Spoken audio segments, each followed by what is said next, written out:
Hey everybody, hi, welcome to the show, welcome to Story and Art. I'm so glad to be here. My week has just been off since I missed on Sunday. That was nuts, but oh, there it is. Forgot to grab my water.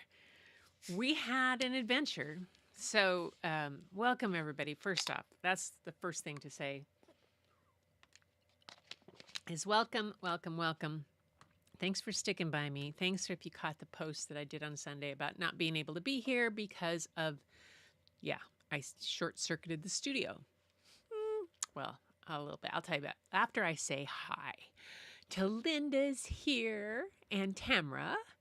Yay, took it home early yesterday morning. So exhausted. Yes, that is exhausting. And Lupe's here. Yay, Lupe. And Fatima's here. Travel Dreamer. Good. Yeah, good to have you guys all here. So, French frying wires. Yes. I didn't blow a fuse. No. What happened was what it said was 20 amp for this room and the other room, or it's not. It was a 15 amp, and it's not so much my lights because lights are all LED and all this stuff like that. It's just that I also had brought in a space heater because it was cold, and I had it running for quite a long time, and the way the circuits go, boom, it fried. So what happened was 2 or 3 what are called neutral wires fried at the end route over in the laundry room. We had some things. So all of that, everything that was on that. So we flipped circuits back and forth and back and forth and back and forth. And we were very, very tired and very worn out. And I had pulled wires every which way to Sunday, and I just couldn't get it together to even take my computer, So, we called the electrician on Monday and they could come Tuesday, and it took them about 3.5 hours. So yes, a little over $800 later, The wires are fixed. The things that were not wired properly are fixed. There's a bunch of things taken care of, and we're getting a quote to get this room put on a separate circuit. Yeah.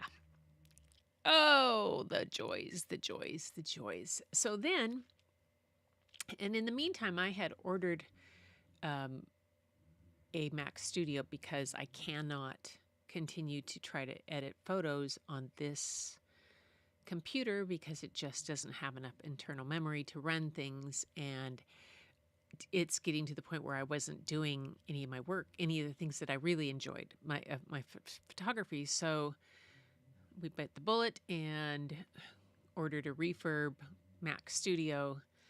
So I picked that up on Wednesday, and it's sitting over there in a box, not to be touched yet until I get this all back together, which I spent yesterday and today. And then yesterday, and then with all the wiring out and everything, we had said we were going to take the couch that was in here, which was a little single or a love seat size hide-a-bed, and we were going to move it into the music room, which was the grandkids' room, and then take that couch, which is real light. The other one is real lightweight. It's foam thing, and move it in here. That took an hour and a half yesterday of being on dollies and getting it stuck in the hallway upside down, and it was heavy. And Bob and I, it's about 300 pounds, and it got stuck. Couldn't get it around the corner. It was dry. There was no way to do it, and then we couldn't figure out how to get it back. And finally, it took us enough time to get it back into the studio because I said, let's go out to the patio because the outside doors are larger. And we took it out through the patio and in through the garage and in through the garage door into the directly music room, which turned out. And so we got that done, and then we collapsed. So it's been some days of a little frustrating things. And so the studio was a total disaster with things torn up everywhere. And I just, like an hour ago, got things tucked back in where I want them to be, and they're, so I'm feeling a little bit, so I'm glad to be here. Yeah. Yeah, it's, I know we have a wood stove. But that doesn't run all your computers and everything in your studio. I know, but the thing is when a neutral wire fries out, that's not a good. That indicates things are not good in the wiring there because they shouldn't, and it had gotten that whole junction box hot. So we were I would rather that it went out like that, the way it did, than deal with a fire or anything like that. So I'm looking on the bright side. Yeah. And anyway, so what as a result, there is a cadet heater on the wall here, but we've never used it because it's behind a bookcase type thing and everything. And we didn't want to use the cadet heaters. We thought, would we be fine with, because we've got these other kind in the rooms. We've got those Mitsubishi, whatever for separate rooms, and they work great for the house. I can't remember what they're called. But so now we're going to use the cadet heater in here because it gets cold down here because I'm kind of below ground. I'm in a daylight type basement. So I gotta lift that up. This case over here, I have to take everything out, lift it to the ceiling, put in braces so that it can hang on them, some cleats so that it'll hang on it, and launch that, and then that will expose the space heater, and I will be able to, why is that thing up there? I will be able to be down here all the time. Anyway, so that's the way it goes. Yes, quite the CrossFit workout at home. Yes, I know. As Bob said, when we got done, we figured that there were not a lot of other nearly 68 and 71-year-old couples who could manhandle the stuff like we did. We were feeling pretty good about it. I've had an eventful week, so yeah. Yeah, space heaters are very power hungry, even when you run them on the low. And I refuse to be cold because I just don't want to be cold. But tonight, I have something to warm us all up. Um, oh, I should bring that blanket over. Uh, tonight's book is one is there's just one, but um, it is all it's a book called Woven of the World, and it's this just wonderful thing, and it wraps around weaving. And I've told you guys before that my mom was a master weaver, and she went all over the place and traveled and went to wool gatherings, we called it, and she did weaving conferences. She was in like 3 different guilds and all this stuff. And I've talked about some of the stuff that she did, but I wanted to show you before we get into the book why I'm so I love this book so much and everything. My first memory is at the foot of my mom's loom. I can remember the sound of the treadles, her pushing the treadles. I can remember looking up and seeing the cloth that she was weaving in among the strings that hasn't got. I saw her shuttle flying back and forth and beating it with the bar and the whole thing. It's the first memory that I have, and she was weaving the cloth for a sport jacket for my dad, and that that sport jacket here. I'll move this over here. Pull this down so you can see. This is a bit of the cloth that you can see that she made that sport jacket out of. She actually sent, and she had a picture of what she wanted it to look like and what she used, her drawings that she did when she made a pattern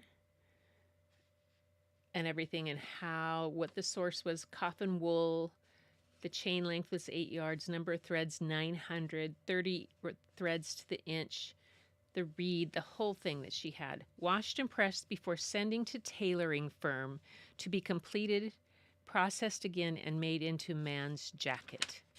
So she had made the fabric, and this is my first memory, is sitting at the floor next to her. I was probably, she says, I don't, she doesn't know how I remembered it, she used to say, but I would have been like 1.5 or 2. But I remember that sound, and I remember the colors. I remember the sun coming through, and I remember playing with skeins of yarn and a color wheel that she had for me. But it has little bits of blue in it and this beautiful rust. This jacket was worn by my dad at my daughter Annalina's wedding. Yeah. And it is now in our closet because Bob wears it once in a while when we have someplace to go, someplace special. It's that. So it's a good 65 years old, and it's beautiful. So that's one of the things that I have about that. Then I think I've talked about other things. This looks like nothing, but what it is what was one of my mom's first pieces of clothing that she made. This was something she made before she made that for Dad. This was a skirt that she made for my grandmother. And you can see it had those rubber tie base waistbands, and the hem is all hand done, blind stitch, and it has all that. But how she wove the material first, and then she made this skirt. It's kind of like a dirndl skirt type style. So that's in my closet. I used to wear that once in a while. It's got a couple stains on it, but I would probably love to have Carolyn take it apart and make it into a blazer or something. I bet you Carolyn could do that. She's amazing with that kind of stuff. So then I wanted to show, before we get in, this was my mom's purse. She wove the purse. She made it out of really heavy. She made it out of old jeans, and it was one of her projects that she did. And she always took it everywhere. But it had. I have it here because it has some of her treasures. But I'll show you those. But look at this. Isn't this cool? Let me get my.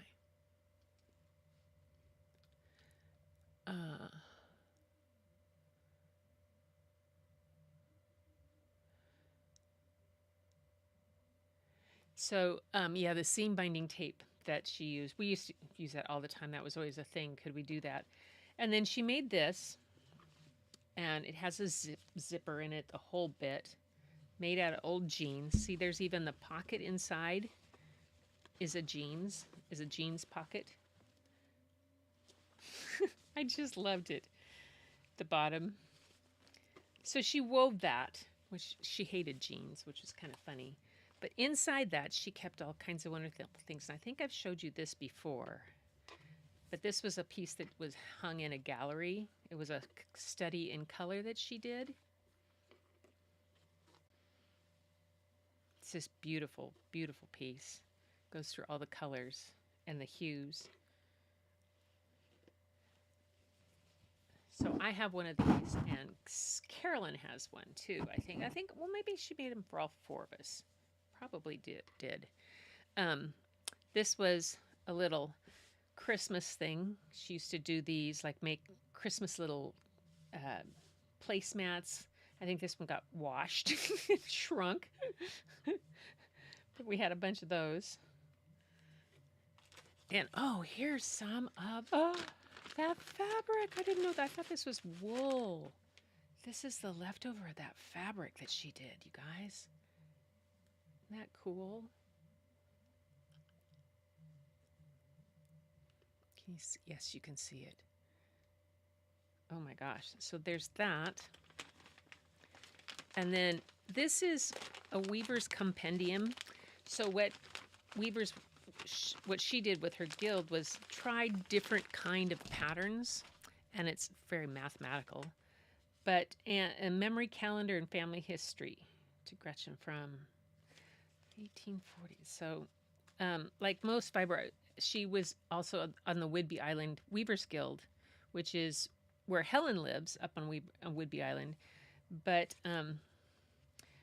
these were all different friends of hers in the guild, and they made these little patterns of what a weaving style would make, and then they had recipes in. Here's Mom's triple ginger cookies.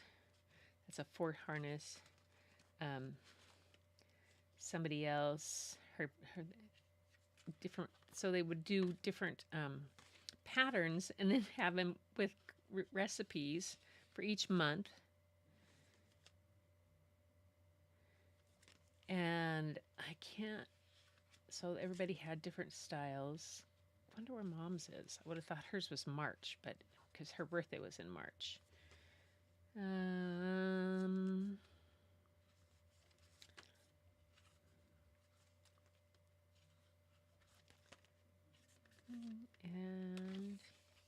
maybe she did. Lucetta Walker. Where's Mom's? Kern Walker. Oh, the Kern Walker family history. She has it. So Mom has one in here someplace. Anyway, I thought this was really cool. I wanted to show you guys this because so much of my family was wrapped up in weaving. Oh, I think Mom had the cover. That's right. She had the cover. That was hers.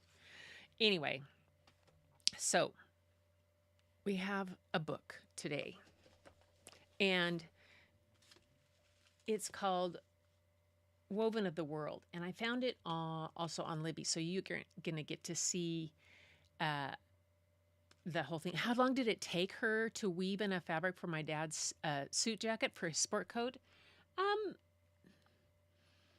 I would probably think it well, she didn't get to do it all the time with 4 little girls at home. I mean, I was the youngest. Patty would have been 10. Patty was at school, plus she was running the ranch.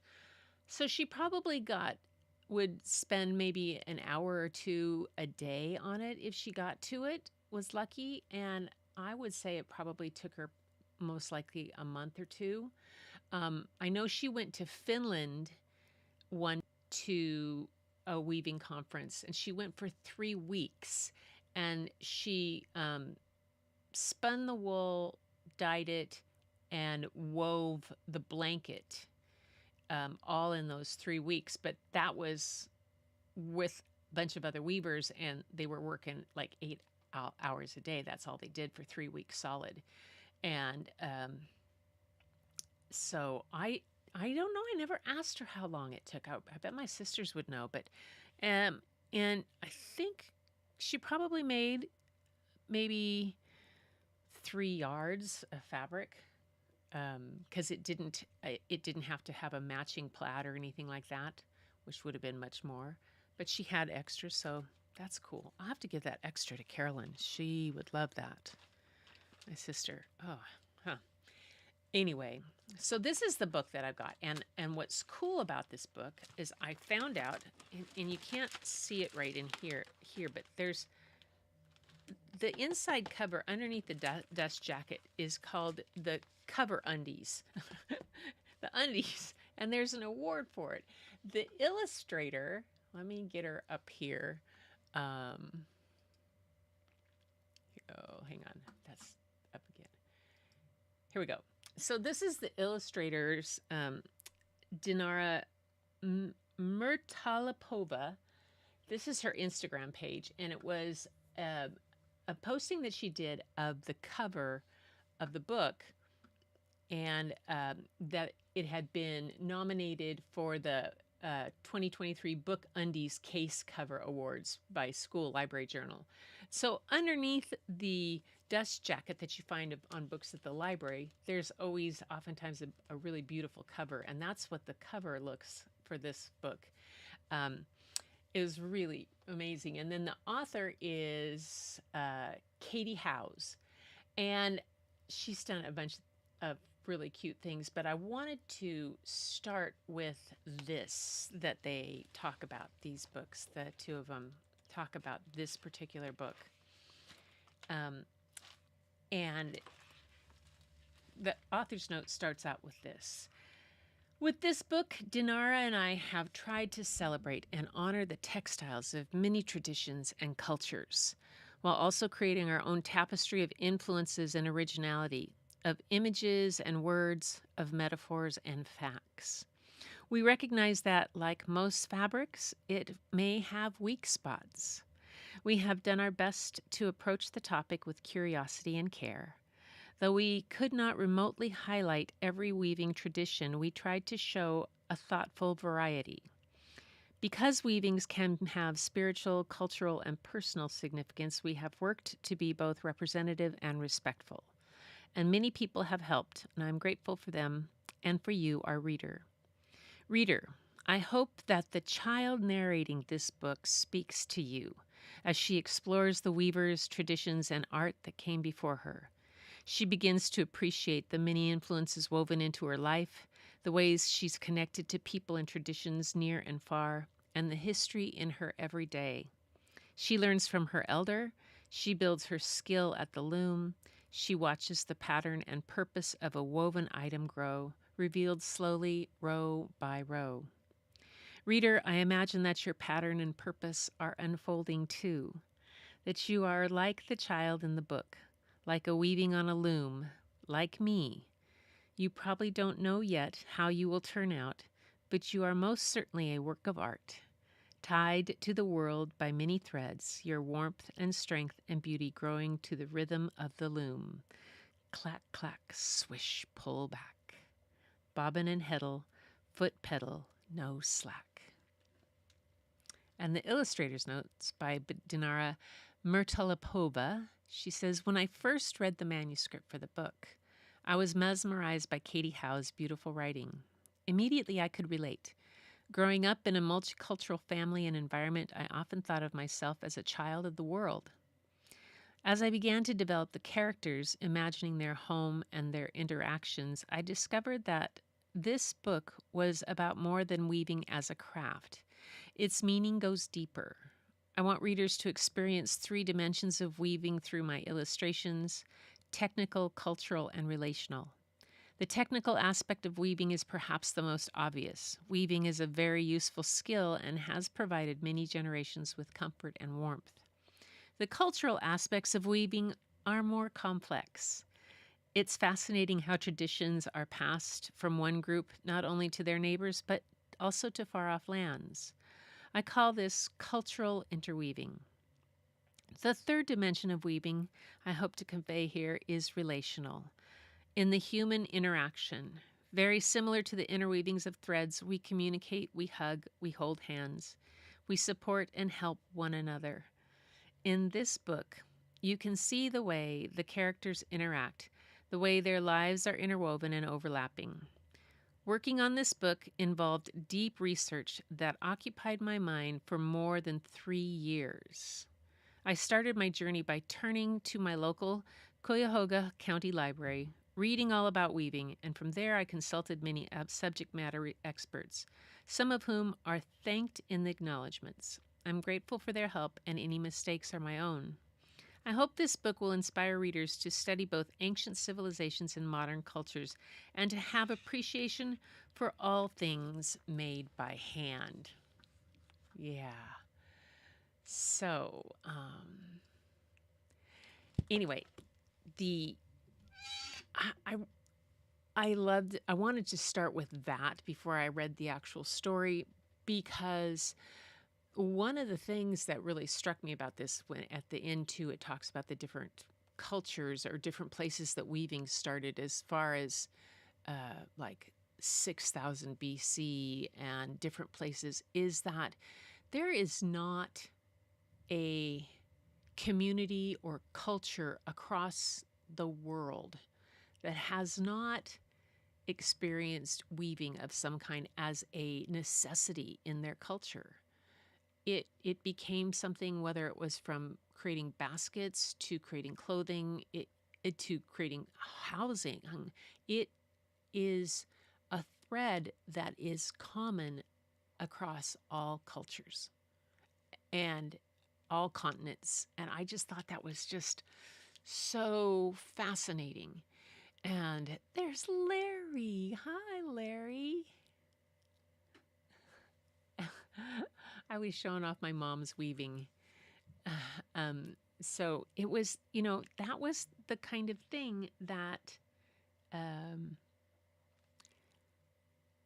that really struck me about this weaver's story, and about, about my mom's purse and the skirt that I still have that was my grandmother's, and the things that she would make for that. And then the cookbook that was really a weaver's companion and had all the different parts to it.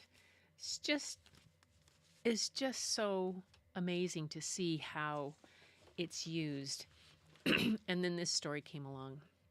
And I tell you, it is a beautiful story that Katie Howes wrote. And let me get back to the beginning of the book here. And you guys are going to be able to see it better because I found it on Libby so that you could see the illustrations a lot better. And Dinara's illustrations for this are just amazing. The border work and everything. So here we go. Woven of the World. And I have the book in hand so I can read it here. A little easier for me. I'm going to just check what everybody's saying first. Larry's, yeah, you'll watch it again. Oh, thanks, Larry. Sunday we'll show off the art that you sent. I'm not using it today. I'm going to use it on Sunday because I was not even so sure I was going to get everything all put back together. So Sunday we're going to go back to normal schedule with show and tell on Sunday. Last Sunday was the fritz out of the electrical, and yeah, that's a fun thing.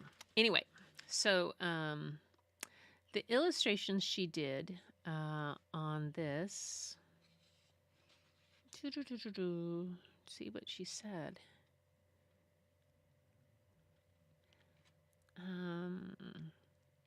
She doesn't say what kind. Oh, the illustrations were rendered in gouache on paper. Okay. So there's the inside. That's cover, and then the end papers, which have all the little things. Those are all things that I grew up with. All these the shuttles, the slapbacks, oh gosh, these little things. I loved it. Skeins of yarn. Oh. Woven of the world. Clack, clack, swish, pull back. Bobbin and heddle, foot pedal, no slack. I listen as I'm weaving to the rhythm of the loom. I imagine skeins of history unfurled across the room, wrapping me in warm traditions, crossing borders, spanning years, as the clack, then swish of loom song carries stories to my ears. It sings a song of silken threads coaxed from a white cocoon. A dynasty of secret skills lives on inside its tune.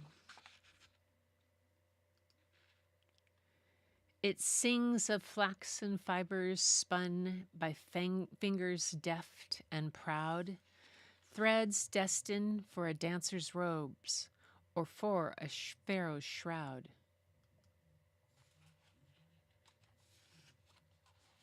It sings a city packed with looms, a wonder to behold, of cloaks and rugs for warmth and prayer, in colors rich and bold. A song of stalwart travelers who call each new place home, of nomads with a loom to string, no matter where they roam.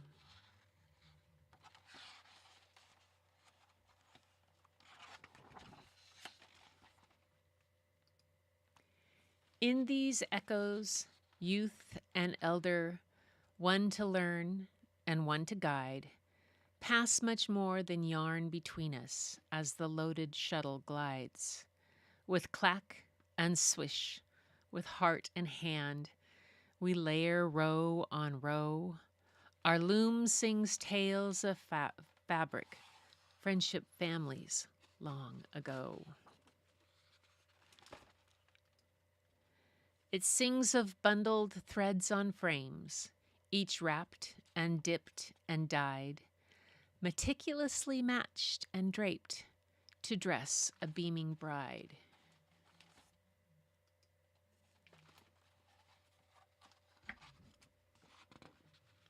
A song of mountain villages, a girl with steady hands, her backstrap loom tied to a tree, her heart tied to the land.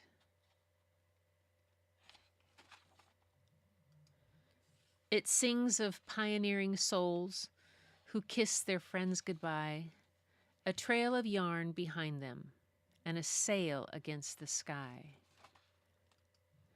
Of honor hung in pattern, story told in shape and line, color chosen with intention, spirit sewn in each design.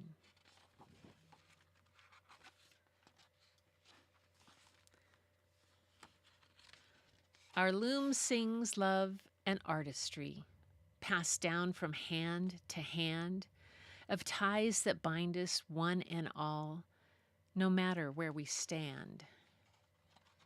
And so I know we are all All are tapestries woven of the world.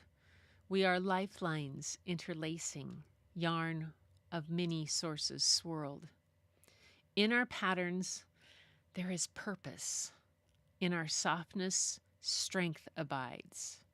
Warmth and beauty still unfolding, growing as the shuttle glides. Clack, clack, swish, pull back, bobbin and heddle, foot pedal, no slack. And that's Woven of the World. She says, the language of a loom. The refrain in Woven of the World echoes the sounds and actions of a weaver on a modern floor loom. The child in the story experiences these sounds while weaving alongside her elder. The clack clack is the sound of wooden pieces moving up and down, back and forth on a large loom, as noisy and rhythmic as a drum. Swish, the sound of a shuttle, of yarn gliding on its journey side to side between warp treads. Pull back, the use of a reed or a comb to pack rows of weft fibers together, making the cloth tight and dense. That a fabric that my mom wove to make that sport jacket for my dad, she packed it to 30 threads per inch. So you think about that. How many threads did it take to make a foot and to make a yard? I think her loom was a 30-inch loom. I don't think it was a 36-inch loom. The one at home, the one that I grew up listening to her. Bobbin, a spool wound with one or several colors of yarn, usually hand-fed between warp fibers to create a pattern or image. A heddle, a wire or cord with an eyelet that holds warp fibers in place and apart to allow the shuttle or bobbin to pass between them. Those heddles are just crazy, crazy things, these guys, these heddles, to try to thread. They're threading the loom through the heddles.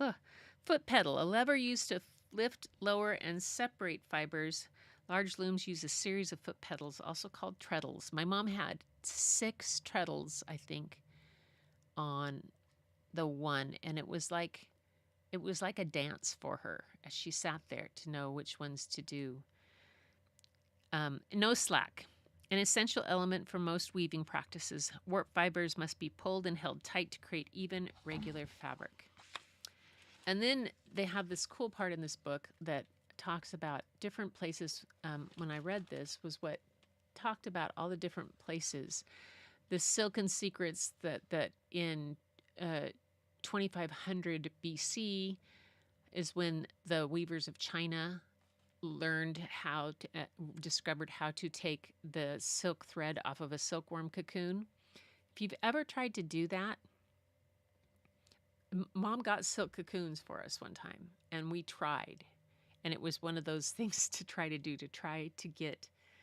pull the silk from the cocoon without breaking the thread. And that was the thing they did. And then linen, the land of linen, Egypt was celebrated for its high quality cloth as early as 4500 BC.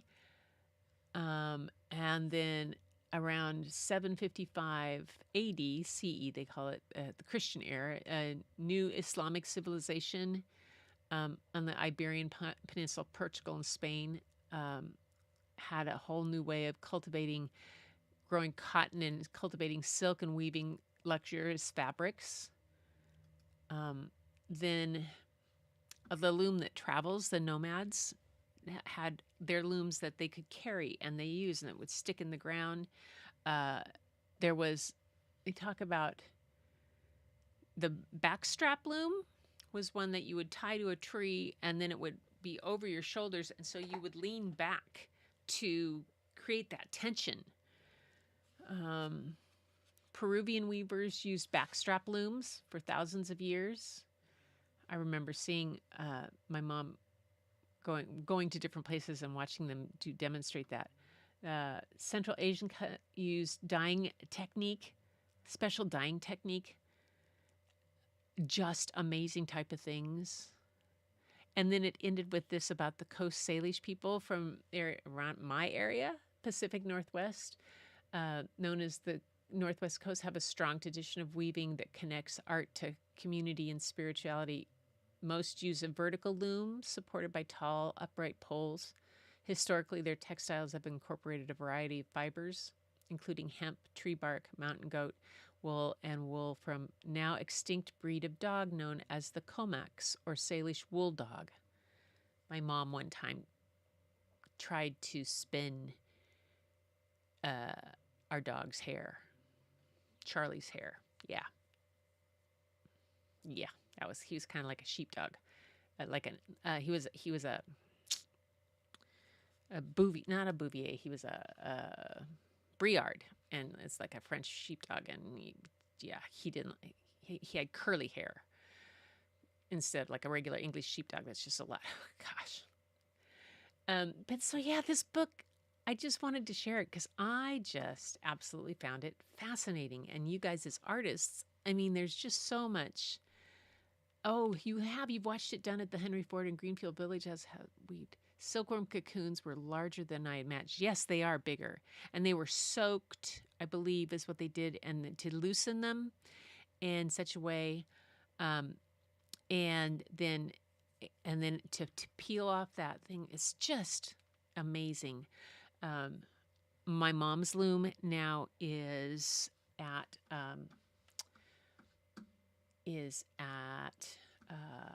Anna's, who is my daughter's sister-in-law. Let me see where this is. Hang on. Search. Where did it go? Oh, there. All right, hang on. I can't. Where is it? Search. Where's the? Oh, there.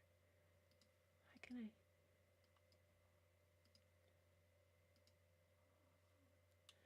I? Oh, fiddle.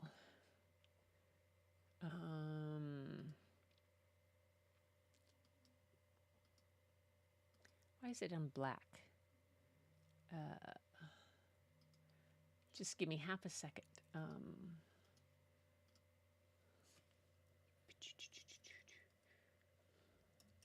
Rain. Fiber. Okay, can't find it. Da-da-da.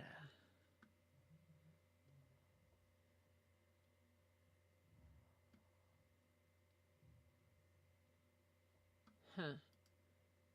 I was looking for trying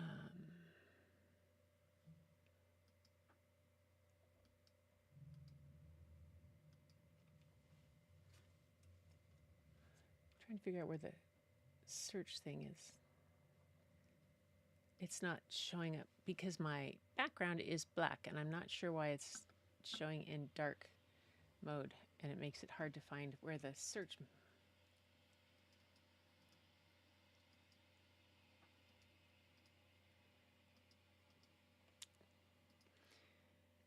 Well, anyway, Anna has my mom's loom, and she's been doing amazing things. She has all kinds of llamas and sheep and all kinds of things, and she's spinning and doing all she's felting right now. Oh, it's just great. So it's fun, and she has my mom's books, and as she says, sometimes she feels like when she can't figure out what to do, she'll pick up one of my mom's books, and my mom's notes has her notes all in the corners of the books and up and where she would, and she says it feels like my mom is talking to her and telling her what to do. So it's really kind of cool. Anyway, but I can't. That's not showing up. Let's see what else. Sound of the Loom. Yeah. It is. It's really a fascinating thing. I realize how lucky I am to have grown up with that type of artwork surrounding me. I mean, to have a mom who could weave something like this, and that was just a study in color that she did. It was fascinating. I just found it amazing. Anyway, so that was the only story I was reading tonight because I was just so involved with this book with the part about the weaving and what it does. And what I really thought was amazing was that interconnectedness that we have all across time and cultures, of how much that became a part of everything. That it's like a foundational art, or a foundational skill that was essential, not just a luxury, but was an essential part of every culture. If you didn't have weavers, you didn't have cloth, you didn't have baskets, you didn't have things that you needed in so many different ways. So I thought that's kind of what I did with it. So anyway, you guys, Sunday I'll be back, and I have. Oh man, I went to the library again. I should not be allowed to get on and just put books on hold. I went in to go pick up my holds yesterday when we were coming back, or a couple days when we were coming back from someplace, and I had 20 books. I did not know I'd put 20 books on hold. But some of them are for my collage class. I'm doing a collage class tomorrow, and I wanted to take some of the books that we've read that to show these guys, on artists who had done collage. And a bunch of it, it's a collage group. It's just, we're actually just getting together. It's not a class. We're just having some fun. And Helen is one of the ladies out here is leading it up. So we're going to have some good times. Yeah. Anyway, so we'll be back on Sunday. I will have a couple books for you. Send in your art. Larry sent some stuff in. I don't think anybody else has. We will have that. And yeah, Larry, I should be able to get your video in no problem. So I've got that, and things are good. So you guys, that is it for tonight for story and art. I just, I thought that book needed its own part. I thought that, and then what she did with it kind of matched. So in the book, here, let me go to this desk overhead. So I'll show you in the book how she matched each part. Here she talks about sing a song of silken threads coaxed from a white cocoon. And then in the back, the first thing she talked about was the silken secrets. And then the land of linen in Egypt. And then in the next page, it tied to city of textiles. And then on to loom that travels, the nomadic. These are just amazing. And the Central Asian, the cat, this one's. I thought it was just a really beautifully done book. And like I said, inside book cover that you can barely see if you look at it. The undies, as they're called, underneath the book jacket. A beautiful book cover. Absolutely beautiful. Too much fun. Anyway, that's it for me. That's it for tonight. And I'll be back on Sunday. Oops, am I muted? Nope, I'm not muted. With more story and art, and hopefully with more of your art too. And we'll see how I did with collage. That ought to be kind of funny. We'll have more stories to share. So send them in. And yeah, my mom had absolutely amazing stuff. She just loved to weave, and fabric was just part of what she was, and part of who she just loved to do this. I think I'm glad I found this. I'm glad I went in and I found this bag that had all the fabric that was from my dad's sport coat, the leftover. You gotta understand, you guys, this fabric is 65 years old. It was handmade by my mom. These are the scraps that the tailor in New York sent back to her. So I think you can see, kind of almost see through it. It's not real thick. It wasn't real thick. It was a lightweight wool jacket from my dad, and Bob can still wear it. And so it was like a summer sport coat, so it could be worn, easily in as a wool sport coat, but you could wear it spring and summer and fall, because Dad didn't, when he wasn't on the farm and they were going someplace, he was always in a jacket. Yeah. Anyway, so everybody, that's it for tonight. You guys take care, and I will see you on Sunday with more story and art.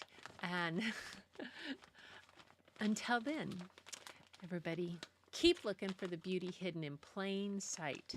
It's all around. I'm trying to get it back in the book. Oh. Bucket fillers, it's all around you, but the first place you'll find it is when you go look in your mirror. And thank you for being here. I can tell you, not being here on Sunday with having that power, yes, the power, I blew the circuit and all that kind of stuff, but really what really threw me off was not spending time with you guys. And I needed to be here tonight so that I could get myself back in the right groove with my bucket fillers and to be where I needed to be. And thank you so much. And I will see you on Sunday.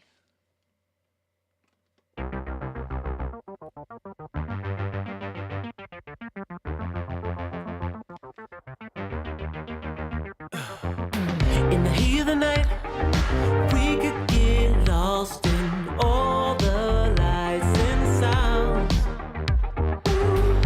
Feeling alright, we won't go home, we would just stay here downtown. There's not just stars on the boulevard, they're in the light in your eyes.